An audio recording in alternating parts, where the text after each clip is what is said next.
Em nome do Pai, do Filho e do Espírito Santo. Amém. Bom dia. Hoje é segunda-feira, dia 10 de maio, do Evangelho segundo São João. Naquele tempo disse Jesus aos seus discípulos: Quando vier o defensor que eu vos mandarei da parte do Pai, o Espírito da verdade, que procede do Pai, ele dará testemunho de mim.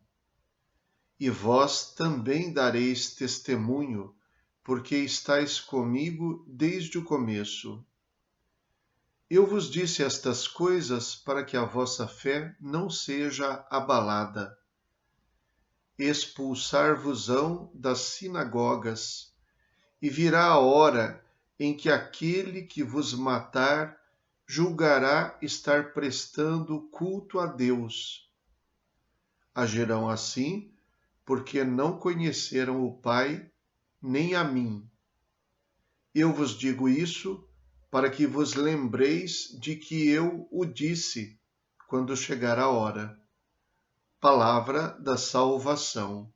Glória a vós, Senhor.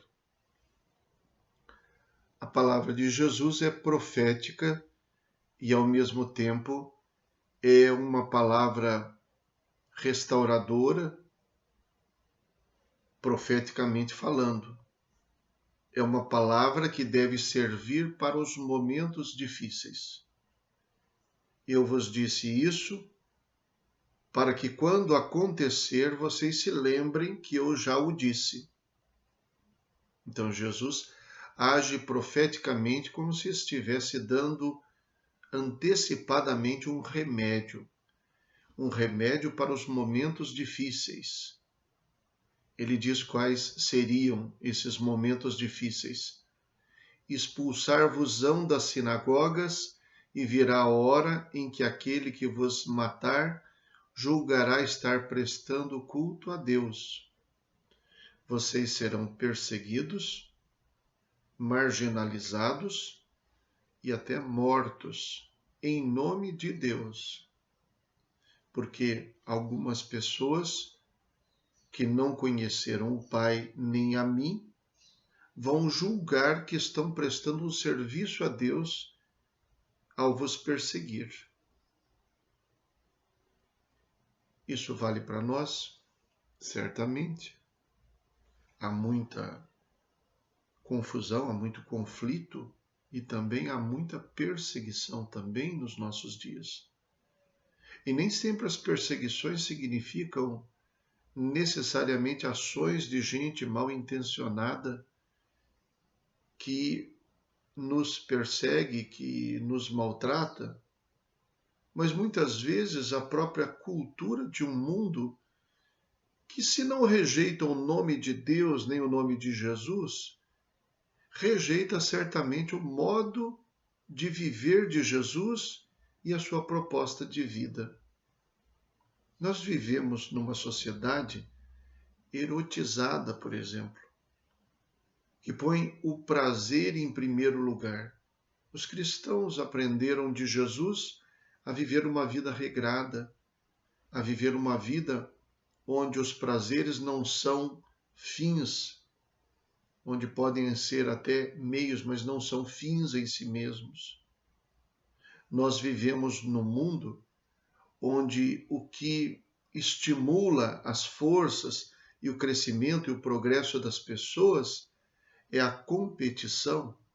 É assim que o mercado sobrevive e se autoalimenta.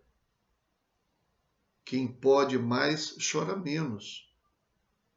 E Jesus nos pede para vivermos de modo que nós nos preocupamos com o próximo, que, num certo sentido, nós não aceitamos vencer em cima da derrota dos outros, mas que nós desejamos crescer juntos.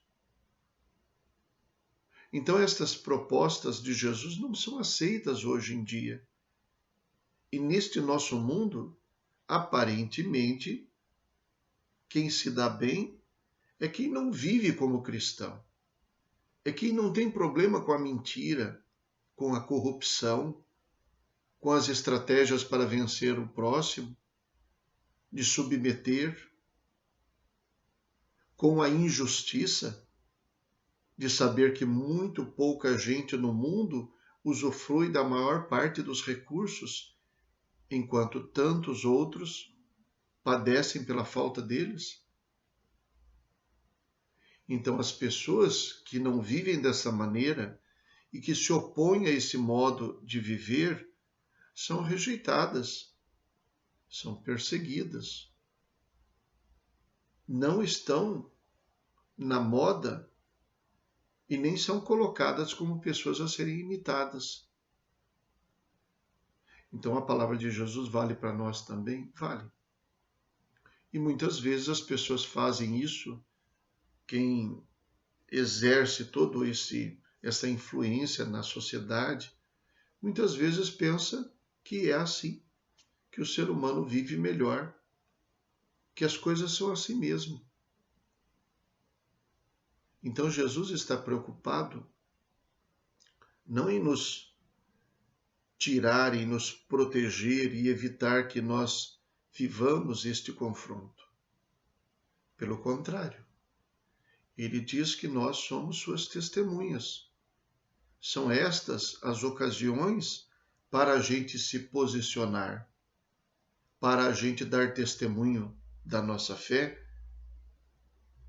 da nossa confiança em Jesus Cristo, da nossa convicção sobre as coisas que ele fez e que ele ensinou. E para isso, Jesus está preocupado que nós estejamos prontos para isso. Então, no final do texto de hoje, ele disse: eu vos digo isso para que vos lembreis que eu o disse quando chegar a hora. Para que vocês saibam que a gente já sabe que vai ser assim mesmo. Mas ele também diz, no meio do texto, uma outra coisa. Eu vos disse estas coisas para que a vossa fé não seja abalada. A nossa fé é o que pode garantir que nós vençamos todas essas dificuldades. O que de pior pode nos acontecer não é nós sermos perseguidos e até mortos. O que pode acontecer de pior para nós é se a nossa fé fraquejar. Esta é a nossa grande força. E em vista disso, Jesus também profetiza e promete a assistência do próprio Deus. Ele faz essa promessa usando inclusive alguns termos interessantes que são próprios do mundo jurídico, do ambiente de um tribunal. Diz ele, quando vier o defensor, o advogado, que eu vos mandarei da parte do Pai, o Espírito da verdade, que procede do Pai, ele dará testemunho de mim. Então também ele é testemunha de Jesus para nós, para os discípulos de Jesus. Defensor de quem? Dos discípulos de Jesus. E, sobretudo, Espírito da verdade que procede do Pai. Existe na nossa vida coisa mais importante do que as dificuldades que nós vivemos e até do que as perseguições que podemos sofrer por causa da nossa fé.